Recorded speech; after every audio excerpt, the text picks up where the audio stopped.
Status का मतलब क्या है?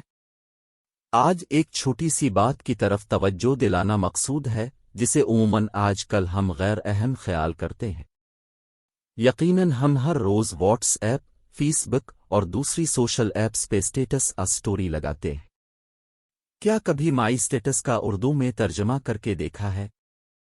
यकीनन नहीं, क्योंकि अगर तर्जमा किया होता और आप उसके मफहूम से आशना होते तो आप कभी भी स्टेटस पर गाने और नाचती लड़कियों की और साज बाजा ना लगाते। दरअसल स्टेटस अंग्रेजी का लफ्ज़ है और उर्दू में उसको दर्जा आम अल्फाज में हैसियत कहते हैं। इस तरह माई स्टेटस का मतलब हुआ मेरी हैसियत। और जब आप स्टेटस पर गाने और नाचती लड़कियों की वीडियो लगाते हैं तो असल में आप अपनी औकात और हैसियत को मुतारफ करवा रहे होते हैं।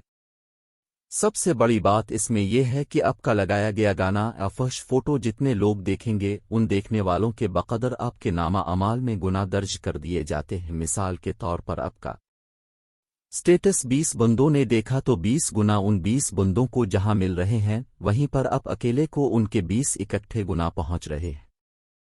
सच हमेशा कड़वा होता है।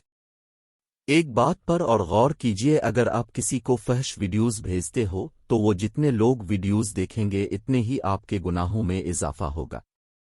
चाहे आप कोई ऐसी जारी बुराई छोड़कर कब्र में भी चली जाएं वहां पर भी आपके गुनाहों में मुसलसल इजाफा होता रहेगा। इसलिए इस गुनाहगारी से बचने के भरपूर कोशिश कीजिए। अल्लाह करीम हमें नेकी करने और नेकी को फैलाने की तौफीक बख्शे। आमीन सुम आमीन। अलिफ। आज ही गुज़िश्ता बुरे गैर अखलाकी स्टेटसों पर अल्लाह से नदामत के साथ तौबा करें। दोबारा ना करने का वादा करें। इंशाअल्लाह अल्लाह ताला आपके पीछे गैर अखलाकी स्टेटस के गुनाह मुआफ़ कर देगा।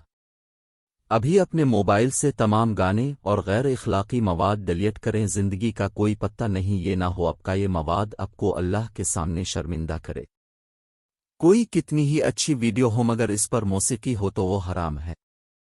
जितना हो सके मोबाइल को कुरान और हदीस की इशाअत के लिए इस्तेमाल करें। आप इस मोबाइल से जन्नत में भी जा सकते हैं और जहन्नम में भी।